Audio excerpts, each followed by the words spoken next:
Thank you for tuning in to this live broadcast. My name is Tim, and I am the executive producer at One Minute Apologist. Here at One Minute Apologist, we want to give you credible answers to curious questions. How do we do that? Well, sometimes it's through a live session where Bobby is teaching verse by verse through a book of the Bible. Or it might be by exposing you to other apologists. We want to encourage you to explore more of our content and theirs on your journey. During our live streams, we often take questions. We try to prioritize the questions that are relevant to today's topic. Lastly, if you enjoyed today's content and would like to support this channel, please visit our Patreon page. The stream will be starting soon. Thank you again for joining us.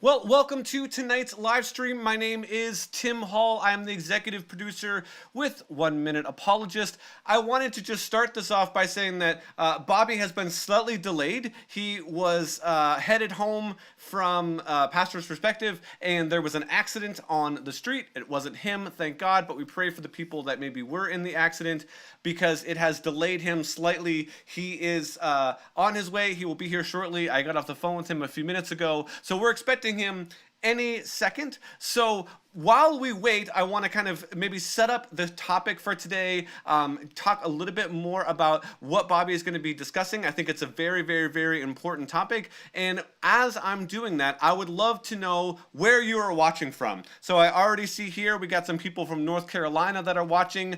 We got somebody from India that's checking us out. So that is fantastic. Please, please, please let us know where you're from. I'm going to go ahead and throw these comments up on the screen so we can see some of those as they come in. And we're just really excited that we get a chance to do this. So before we really get into today's topic, I wanted to just mention that we are on the verge of releasing our apologetics crash course. And so I want you to just take a quick look at what that might look like, just real quickly on the screen here. So let me go ahead and bring that up. So this is our apologetics crash course, and this is an 8-session crash course that goes through the word defense.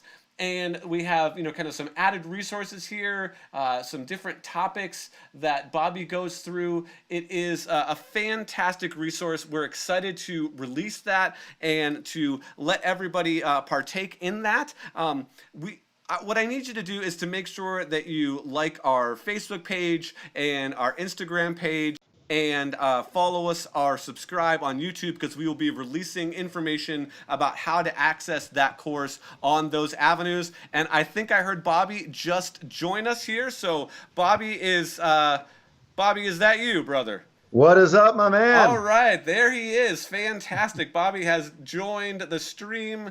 He is rocking and rolling tonight. Bobby, thank you so much for arriving safely from from whatever was going on the road there. Did you end up finding out exactly what it was that was happening? No, I don't know what it was. I would have taken a toll road. I just wrapped up the radio program, jumped in the car, left the station, and got in a bottleneck and was stuck. So, you and I talked on the phone together, and fortunately you were able to take over the wheel for me here. And I don't know if it was a wreck, but I think I got back at a decent time. So how's things going? Things are going great. I just want to put this comment up here on the screen. Joy said that she took the course. So yes, we gave some early access to some of our website supporting members. So if you are one of those supporting members, check your email. There is a special offer for you in there. So Joy said that she took it and it was very helpful. So Joy, thank you so much for letting us know and for taking that. I know that you and I were emailing back and forth a few days ago, working out some of the details. So we appreciate you checking us out and joining us tonight. So yeah, that's great, Tim. And I tell you, for those that are listening, Tim, he films the courses. We did the crash course on apologetics about to be released, and then he's probably already told you about the one evangelism that we did.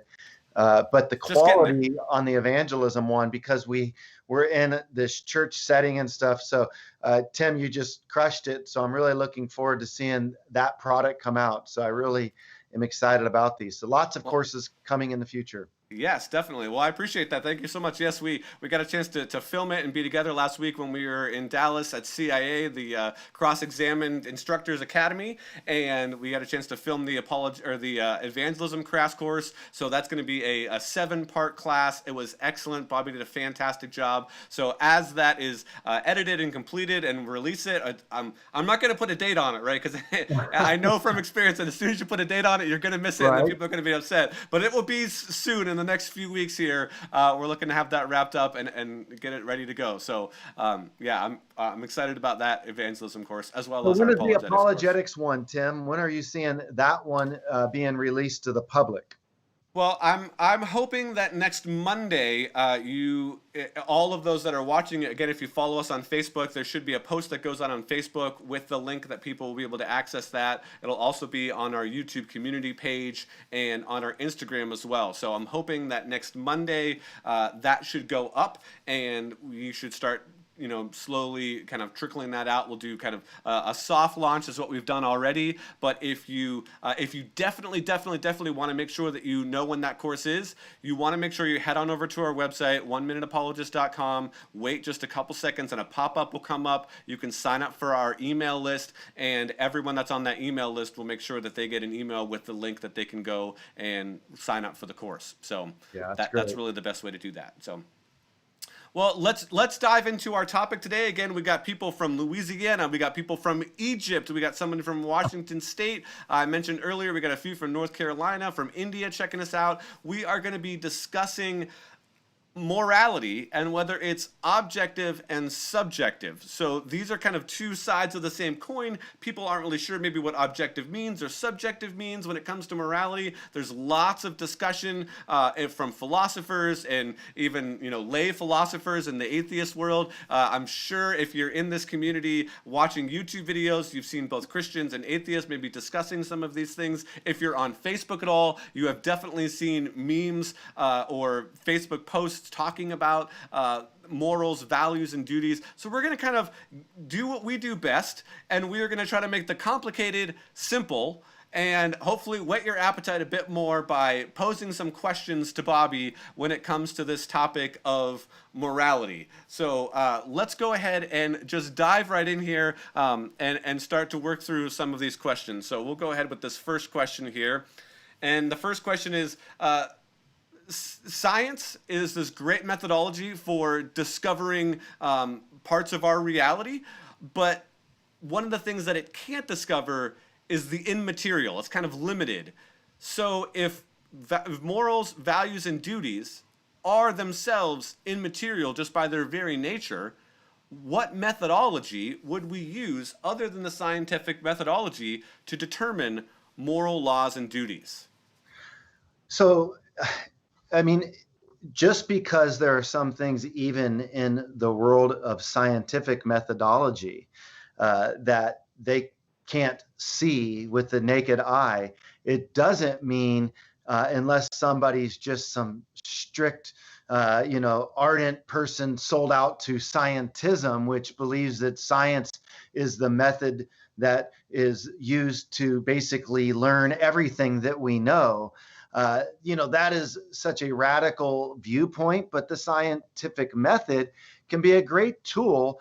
And there are those that would even be atheists that could recognize, a belief in the immaterial apart from being able to see it with the naked eye. So you think about quarks in the subatomic realm and protons and neutrons, or seeing our thoughts. I mean, these are things that are immaterial, but we believe it, okay? Now, what methodology do we use to determine our values? I do not think that we are to use the scientific method to discover which values we are to hold to, okay? Now, what we can do as it relates to tools is, well, we can use the philosophical tool of logic, right, that we have. We are created in the imago Dei, in the image of God. That means that we are rational creatures. Even Darwin recognized in his Descent of Man that was published after a decade after Origin of the Species in 1859, recognized that what distinguished humanity from animals was the ability to reason and the fact that we had this reflective capacity. So when he talked about this idea of the moral sense that we had developed or evolved under a Darwinian viewpoint, it was because we were rational creatures endowed with reflective capacity. Therefore, we could arbitrate right and wrong. Now, as it comes to us, how do we adjudicate between the moral good? But what is right? What is wrong? How are we able to do that? Well, I do think that we're reasoning beings, that we have rational capacities, but I also think that we have the tool of conscience.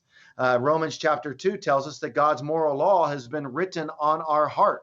So moral laws are something that we can detect really early on. Now, this doesn't mean that our conscience can't be tweaked. Our conscience can be tweaked.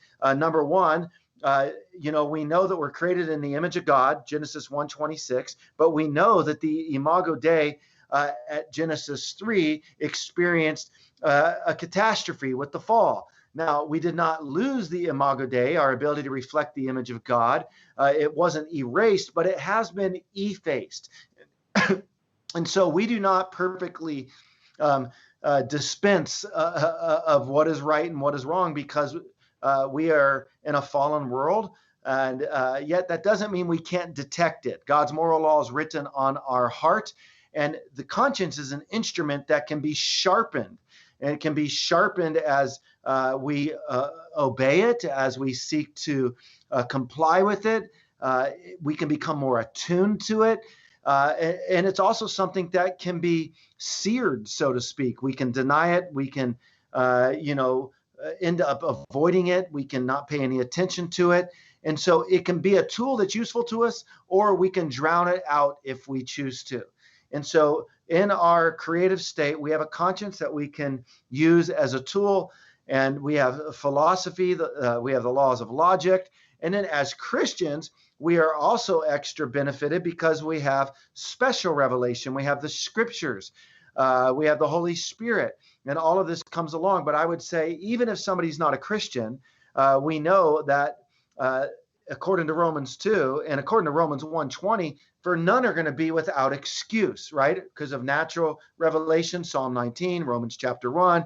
We have, conscience that bears witness. So under those two things, conscience and creation, we are going to be accountable before God so that no one is without excuse. And so that is why then we have to be careful as Christians, because sometimes Christians, they're like surprised that they would see good deeds coming out of a non-believer. Well, the reason we have good deeds coming out of a non-believer is because those non-believers are still created in the Imago Dei. They're still created in the image of God. And so that's why we have to properly understand Romans 3:10, where it says, for there is none good, no, not one. Romans 3:23, for all have sinned and fallen short of the glory of God. So some people take that and they say, we're just totally depraved. We're wretched, so there's none good that comes out of us. And we have to be careful what we mean. None good enough for heaven, none good enough to cancel out all of our fallen deeds. But that's not to say that people can't do good things without believing in God. But as we'll talk about more later, there would be no ultimate right and wrong without God. Okay, no, I think that's a really good distinction. So two words that you often hear in this discussion would be moral epistemology and moral ontology. I'll attempt at kind of defining two of those, and then you can correct where I'm wrong. But moral ontology is the nature of their existence, whether or not they actually exist. And that's kind of what you were just describing. Moral epistemology is how we know what is right and wrong. How did I do with those definitions there? Well, you did great, right? Epistemology is the philosophical branch of knowledge and how it is that we know things. And then again, ontology, we're getting into just the essence of these values and if they exist or not. And if they do, how then do we ground these values? Are they grounded in each individual subjectively so? Are they grounded in a mind-independent way in God?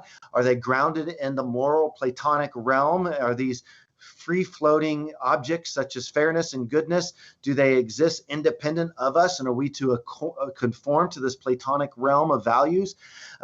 This is some of the questions that we get into in moral philosophy that's actually pretty intriguing and exciting. Yeah, definitely. So that leads us right to question number 2 here. I'll go and throw that one on the screen. So question number 2 is, why are morals, values, and duties not the same as preferences like our favorite ice cream flavor or a preferred color, as they both seem to be things that merely exist in our minds? So this kind of goes to the idea of they're subjective. My favorite ice cream is chocolate chip cookie dough. My favorite color is blue, even though I tend to wear green a lot and have green eyes. So what makes these types of things different in kind, in nature, in ontology, than things like morals, values, and duties? Yeah, that's a great question, Tim. When we think about moral values and duties, and then we juxtapose our preference for chocolate over strawberry ice cream, we have to realize the consequences of such a decision, right? Like I would say in some ways, people act as if morals, values, and duties are, just like our tastes and appetites for certain ice cream flavors. But just because we act that way doesn't make it that way. So when it comes to ice cream, yeah, we do have these subjective taste buds that fit to us, but it's still objective to me that I objectively like chocolate ice cream more than I like, say, strawberry ice cream. That is still a true statement. But we have some variety as it relates to an ice cream shop. We go to TCBY Yogurt, for example. We go in and we did our little taste cups and we try out different flavors and we go ahead and fill our cup up with the flavor that we like and we discard the flavors that we don't. Well, we can't approach morality that way. We can't approach the Bible that way. I like these qualities of God, and so these will be in, and I don't like these qualities, typically as it relates to what he's going to say about my sex life and judgment, and these are out. Because what we're doing there is now we're creating God in our own image, and that's not the way it works. So these values and these duties, these that we have out there, morality, so to speak, it's not like ice cream. For example, if we were to take the vast majority of the population and we saw some man, say in his mid-50s, go and take a baby out of a mother's arms and then proceed to physically rape the baby, I think that we would realize that that's not all that practical to get into a discussion in that moment of, well, you know what, it's like ice cream. One person likes strawberry, another likes chocolate. One is very consequential. It's no consequence to me, Tim. If you prefer strawberry over chocolate, I might want to argue with you why I like chocolate more, but I'm not going to change your taste buds. But at the end of the day, when it comes to something like, why is this 55-year-old starting to rape this infant, and we're sitting around having a discussion of, well, is that no more of a big deal than me liking strawberry over chocolate or chocolate over strawberry? I think that we intuitively are aware of that, right? It's intuitively obvious. The person who does not acknowledge the obviousness of that, I think, is widely, in his own little camp with philosophers who are just dancing around a subject in a way that just seems ludicrous. I mean, it is obvious that it is objectively wrong for a 55-year-old to take a mother's infant and begin to physically rape it.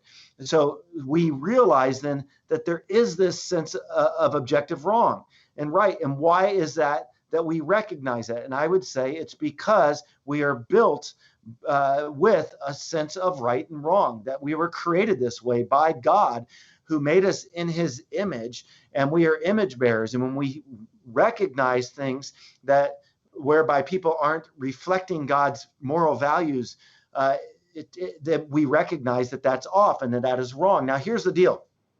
There are certain values. So I took an extreme example. There are some values that it's not as clear in duties. So there are certain duties that we might have in one culture that doesn't go over in another culture.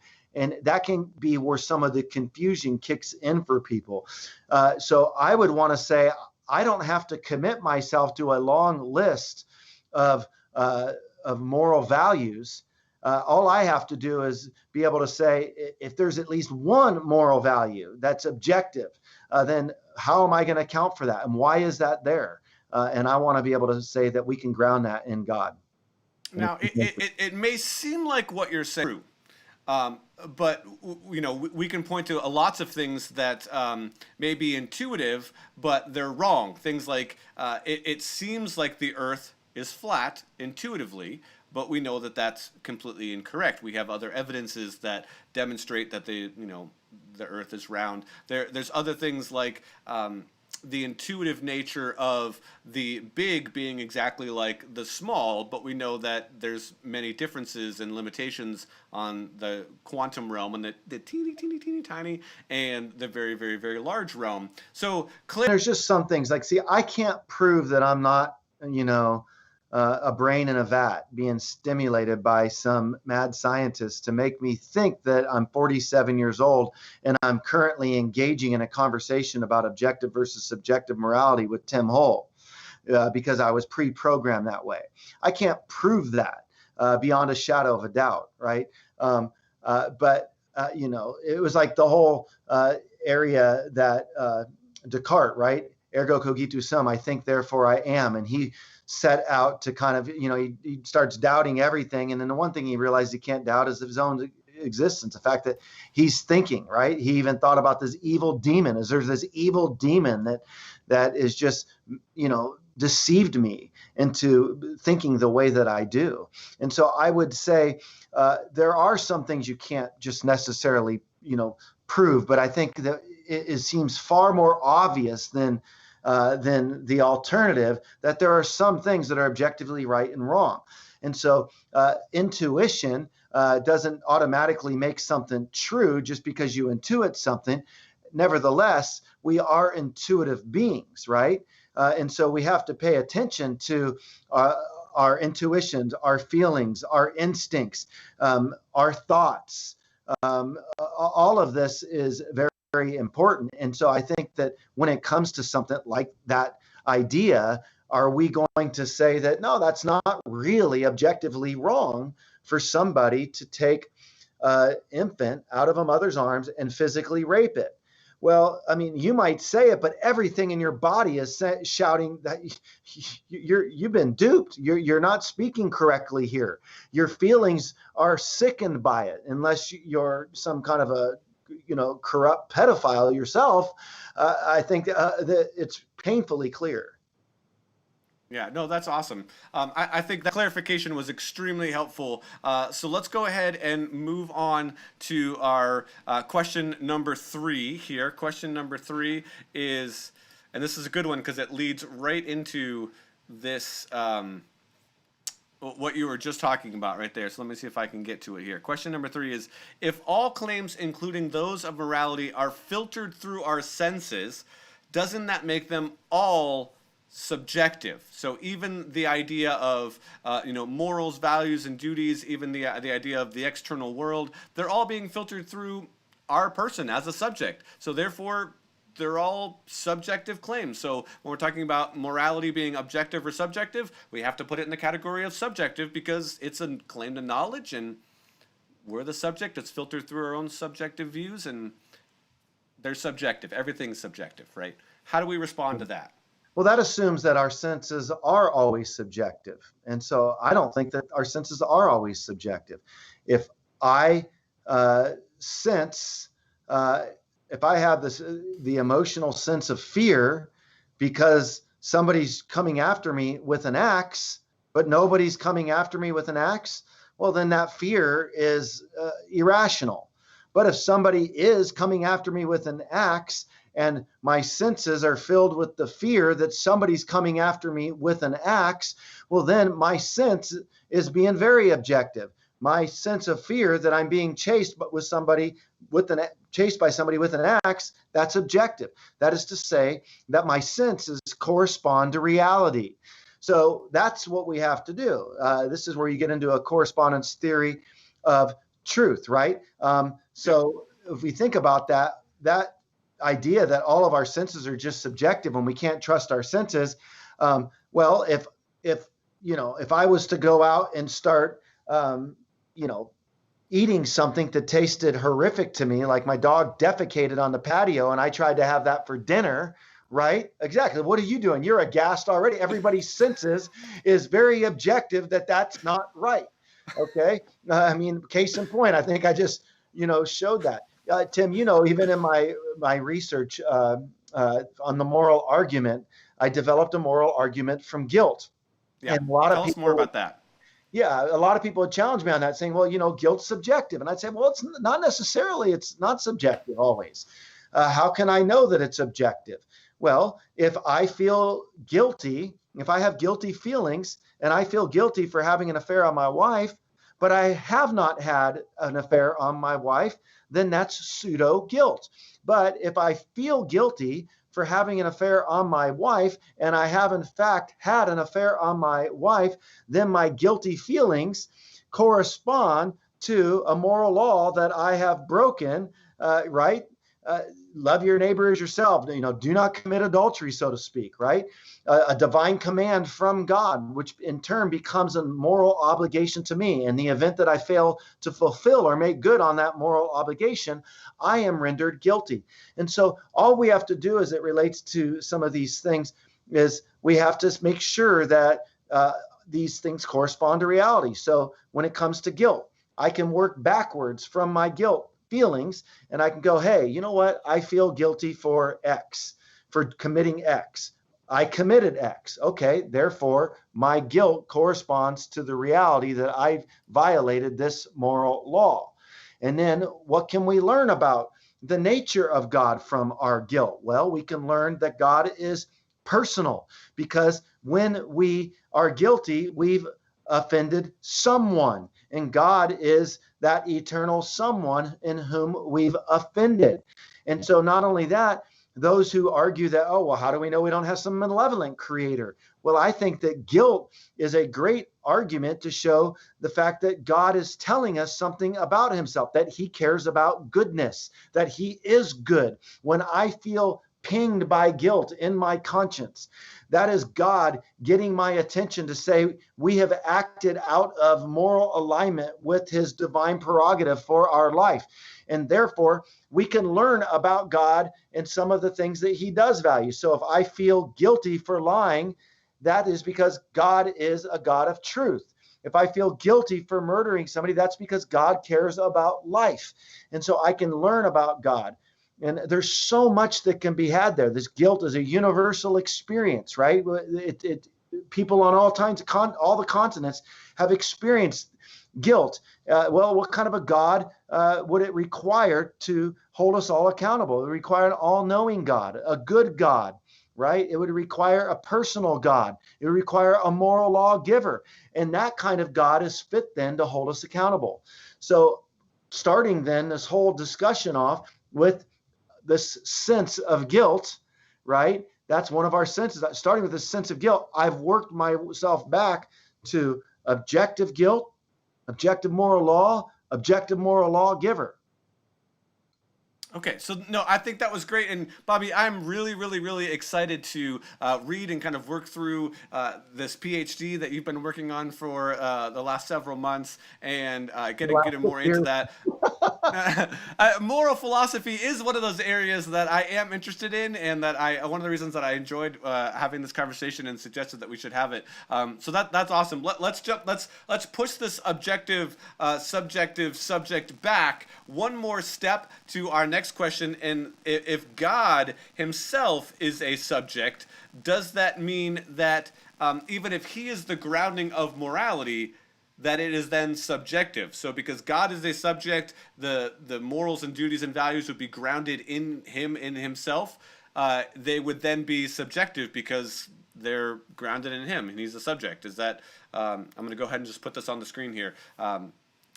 How would we address that? Well, yes, as a divine being, God is a subject, but he's the subject whom all other subjects are objectively accountable to. Okay, so in other words, God's not a polytheistic God where there is a pantheon of gods with these competing values like you could see in, the world of Plato, Socrates. I mean, look, before Plato, you think about Hesiod and Homer and some of these poets and these gods, this pantheon of gods, they were contradicting each other, right? And so Socrates and Plato and Aristotle could see some of the contradictions amongst these Greek gods that were created. And so I'd say this is not what we're talking about. We're talking about, yes, God is the subject matter we're talking about, but he is the subject matter whom all other subjects whom he created are objectively accountable to. So God then is not, somebody who has one set of values as the God Yahweh, and there's not this God Shiva and Vishnu and Allah. There's not a pantheon of gods out there. He's the one God. And so since he creates us in his image, then we are to be image bearers. And one way we are image bearers is through reflecting his moral character. In the scriptures, it says, be holy, for I am holy. Now, that said, God, there are those who might take the position of like Platonism, moral Platonism. You get into Euthyphro's dilemma, for example. Is something good because God wills it, or does God will it because it is good? And it sounds like a mouthful, but now we're getting into the difference of, does God just arbitrarily, command things of us and contradict himself? Or is God trying to conform to something that is good, that exists independently of himself, like the Platonic moral realm? And, as it's been said, it's not either or in this situation. The way that you handle this particular dilemma and you split the horns on the Euthyphro dilemma is something is good because God is good.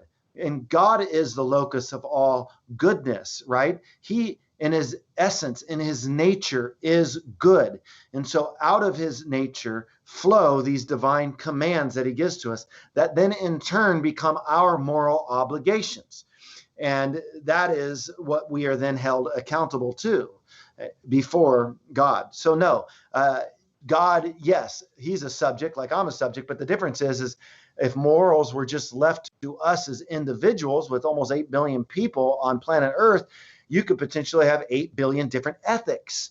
And that's not the way it works. Rather, we are created in his image. Therefore, we are morally obligated to him as God. And therefore, he becomes the moral arbitrator of how well we modeled the image of God in our life. No, that's good. And let's get to this, the heart of this question that we got here, because I think this is a really good one. If morals are objective, why are God's commands different now than they were in the Old Testament? Doesn't that suggest some sort of change either in objective moral law or in God's nature? And so I liked how you brought up the Euthyphro dilemma, because I think on a lot of levels that kind of ties into some of this. But how would you answer this? Because again, this happens all the time. Yeah. For those of us that are online, if you follow like Tom Jump and Capturing Christianity is Cameron Bertuzzi. He has the, by the way, Christianity is true kind of tagline that he likes to put up. And Tom Jump, or somebody, I saw Tom Jump post it, said, by the way, Jesus drowns babies, or something along that line. And that was kind of like, okay, I think we should address this. And I almost captured that meme and put it up on the screen for us to talk about. But I think this question kind of captures some of that. We don't necessarily have to get into the Jesus drowning babies thing, but there seems to drowning be pigs? Drowning babies. Okay. Apparently, with the whole situation that took place at Galilee, but in the Old Testament, then he's thinking of the flood. Right, he's thinking of the flood. Yeah. So, but there seems to be this change, and slavery was once thought of to be okay, and now it's abhorrent. There's lots of different things in the Old Testament that seem to be moving and shifting and changing. The wearing of different fabrics and putting marks on your skin. You've done a few videos on tattoos and things like that. So we don't have to go into kind of the unpacking all of those different things, but just talk about the idea of, does that mean that they change and they're not objective? I can understand how somebody could think this at first glance, right? Like, hey, what's going on here? But this is where we have to slow down, and it takes time, honestly, to understand the scriptures. I think about, I've been studying the Bible now for 28 years, 29 years, and I kind of just feel like I'm just getting started still. It takes time to understand the context of the different passages. So yes, God is an accommodating God. He meets us where we are in order to bring us to where he's at. Now, God's objective, moral nature doesn't change, but his prescriptions do. And so when you think about, for example, under a theocratic context, where you had the priests and the Levites, and you had the tabernacle, and you had all that set up. Well, that looked and served a different purpose. So many people, they get so thrown off because they read Leviticus, but they don't understand the wider picture. So it's kind of like this is where God's people were at a particular time and place in history, and the moral prescriptions that he prescribed to his people for that point in time held. But that's not to say that out of the same morally good nature that God has, that he won't change the prescriptions and won't adjust things. Think about it like this. I have certain things that I prescribed to my kids as a dad when I was parenting them, certain rules that they were to oblige by. Now, I changed those rules at different times, but those rules were objectively what the rules were for that time and place. It didn't change. It didn't make me a relativist because I changed the rules. No, those rules in that time, in that place, were objectively my moral expectations of my kids, which were their obligations. What happened is there were, as they matured, or as things change, or as you're in a different context, my prescription would change for them. And so that's not me being a relativist. That's just me having a wide range of ways that I can prescribe what it is that I have for expectations. So some of the commands then that God had for people under the old covenant and under a theocracy don't apply to us today. Now, that's not to say that God is wishy-washy, that God is a relativist. That's just to say that God had a certain set of expectations and requirements for a people living in a particular place and a particular time. And all of that then would go to showcase something very beautiful, like Leviticus. It's one of my favorite Old Testament books. I remember going away on a sabbatical several years ago, and that's what I studied for my sabbatical. I just lived in the book of Leviticus, and I tweaked on the book of Leviticus, and I felt like, hey, it was very, very helpful to me because it allowed me to understand. So, for example, you'll see something like, that this guy's going to get stoned to death for picking up sticks on a Sabbath. And we think, what the heck's going on? Well, we don't do that today. We don't stone somebody for not coming to church. Some pastors might want to, but that's not a good idea. But what's going on in Leviticus, or what's going on in the scriptures when it talks about, stoning somebody for picking up sticks? Then the new atheists, they go get a hold of that, and then they obviously make us just look so stupid and ignorant for believing in that. But we have to understand, under a theocracy, God had a certain way that the people were to live to be light to the surrounding nations.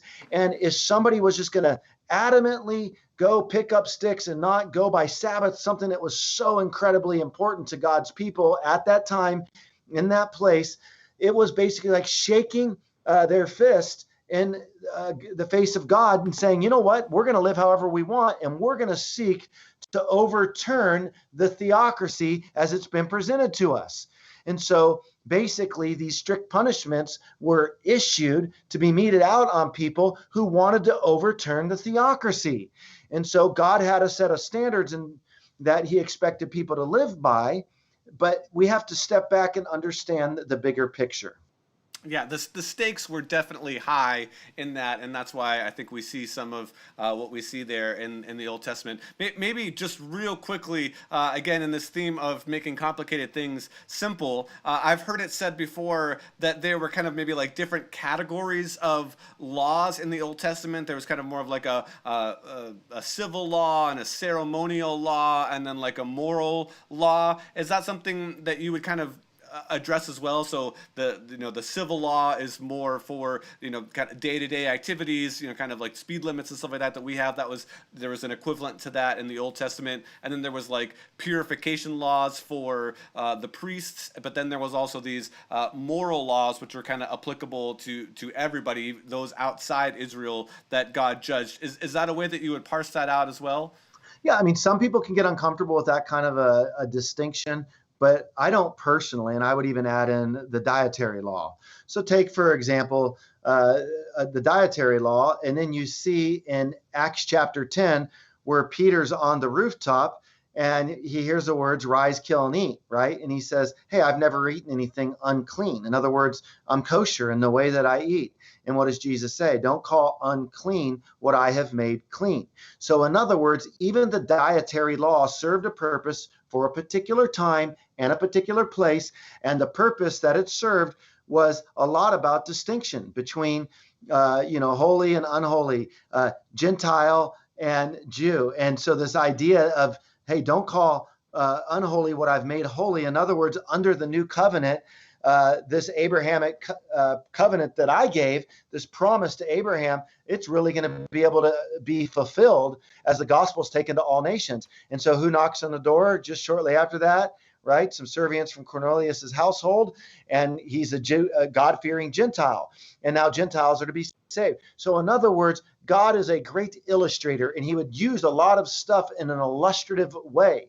And so if we don't understand that God's illustrating a deeper point with Ezekiel laying on his side for 390 days and then flipping over and giving God another 40 days, we will be confused, or 45 days. We will scratch our head. But when we take time to understand the milieu, the context by which the Bible is written, we can see some of these often seemingly bizarre laws, these dietary things like shellfish and other things, that this is kosher, non-kosher. This is Jew, Gentile. And now under the new covenant, we have Galatians chapter 3, where there's neither slave nor free, Jew nor Gentile, for all are made one in Christ Jesus. And so this is why it's so frustrating when people want a fast and quick and easy education, or they go and get informed on what they think is right and wrong by watching people's Twitter feed or blurbs, because it takes a long time to understand what's going on here. And so we got to be careful that we don't slip into chronological snobbery where we think that we are the most sophisticated culture and we look down on people from 2 to 3,000 and 3,500 years ago. We need to realize, had those people lived when we did, they too would, Snapchat. They too would get on Twitter. They too would use Instagram. But we have to realize if we were born when they did, so we stand on the shoulders of a long heritage, and we realize that as an accommodating God, God meets us where we are to bring us to where he's at. And he'll prescribe different things to us for a particular time and place, but it doesn't make him a relativist. Rather, it just makes him the one true wise God, knowing how to prescribe things that fit us for the time we live in. Okay, we got one last question that we're going to address that we kind of prepared for. And as we're answering this question, what I would love from the people that are watching, whether you're on Facebook or whether you're on YouTube, I want you to think about what topics would you like Bobby to discuss, or maybe even what guests would you like to see on in our Wednesday night live session. So go ahead and leave that in a comment in the chat for us as we are kind of wrap up this last question here. and then if we have time, maybe we'll take a couple questions from the chat. But let's go ahead and answer this last one. We've kind of touched on it a little bit, but I think this is will be a really helpful distinction. So question 6 says, if murder is objectively wrong, which again I think we would agree that murder is objectively wrong. We've talked about what the nature of objective subjective. We talked about us being subjects and that there is this reality out there. Doesn't God sin when he orders the killing of the Canaanites? So doesn't he break his own law? And how do we rectify something like that? I would turn people's attention to Paul Copan's book, Is God a Moral Monster? He deals with this in greater length.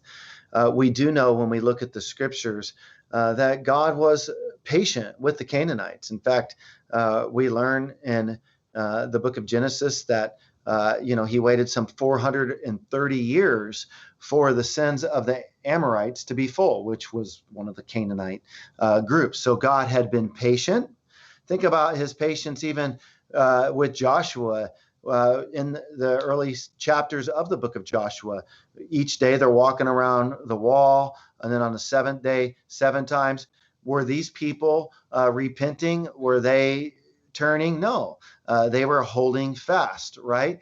And not only that, God, it's not as if God is more hard on the Canaanites than he is his own people. God's own people, when they wanted to act like Canaanites, went into captivity in 722 BC and in 586 BC. And so God's people, too, were held accountable for not complying with God's moral laws. So when it comes to the question of murder, this would imply that God's killing innocent people through Joshua and the conquest. And that's where the mistake is made. These people were guilty. They had been guilty. God had been patient. And God gives us breath, and God takes away our life, and each of our days are numbered, and we have no guarantee how long any of us are going to live. But I would say it can be a challenging passage when you're reading that stuff at first, but it's back to this. When I start getting into the context and I take some time and you read Is God a Moral Monster by Paul Copan, and you have your eyes opened. Like, you can't answer this question sufficiently in 2 to 3 minutes, but I can say that the Bible tells us that God's just. We know that God is not willing that any shall perish. We know that, even in Genesis, will not the judge of the earth do what is right? We know that in Romans 1, no one will be without excuse. These are passages, some of them are anyway, related to, our salvific, fate. But then, there are others that would relate to even like with Sodom and Gomorrah, will not the judge of the earth do what is right? And so I think that we have to realize that there was debauched sin that was taking place. Bestiality, ancestry, child sacrifice was taking place. So by intervening, it wasn't as if God was just trying to go and be some ethnic cleanser, so to speak. God was preparing Israel to have a fresh start, right? He had delivered them from Egypt, and they were to go. And purposely, he was taking people who were so entrenched in their sin and debauchery, and he was bringing Israel, and who was supposed to be a light to the surrounding nations there in Canaan, and hold out a promise to them. So God was basically removing people who have been living so entrenched in sin and refused to go by what God would want. They had ample warnings. They had 430 years. They were just committed to their own ways. Now, the Canaanites that were there, they didn't have. They did have these warnings, as I mentioned, with Joshua going around the walls, and then on the 7th day, those 7 times. But they went ahead and they wanted to do what they wanted to do. Now, I do like how Paul Copan, it talks about like destroying children and all that. It can sound like, oh my goodness, it does sound pretty rough. But that is exaggerated language. The Canaanites weren't totally wiped out. We see them and we meet them again throughout the Old Testament. It's kind of like, oh man, if you saw Conor McGregor and fighting Floyd Mayweather, and somebody would say, man, Mayweather, I mean, he just took Conor to task. I mean, he annihilated him. Well, did he really annihilate Conor McGregor. No, he didn't annihilate him. We understand the language. And so that is exaggerative language that's being used to saying that basically they got the land that was promised them. The Canaanites were moved out, and they were now situated in that place. No, I think that's good. There's some great suggestions in the chat. Some, talking about hell, and again, Tyron, I think you are asking some questions that you'd like to be answered, but maybe those are great topics for another live stream. Questions on hell and eternal punishment. Questions on, disbelief being a finite crime, but getting an infinite punishment in hell. I think those are really, really, really great questions that I think would take a little bit longer to unpack than maybe we want to have time for tonight. So, Bobby, with that, I think we'll hold off on questions. Keep those comments coming here for the next few minutes. Bobby and I will continue to take a look at those and address more topics in the future. Just a quick reminder at the end of this live stream that our apologetics crash course is due out very, very shortly. Again, we're soft launching it now. If you have been a subscriber on the website and supported us through the website, check your email, check your junk email. There is a special offer for you in there. And if you want to be informed about when that is fully released, go over to our website, sign up for our email list, and you will receive an email shortly with the link on how to take the next steps to access that. So with that, Bobby, any final closing comments or thoughts from you? No, thank you so much, Tim. I appreciate it. Thank you, everybody. Sorry I was a few minutes late with that traffic jam I was in. And yeah, that would be a great discussion. Maybe we can do a Q&A around, God's justice and hell and some of those types of questions as a follow-up. I would love to do that. All right, sounds good. And we will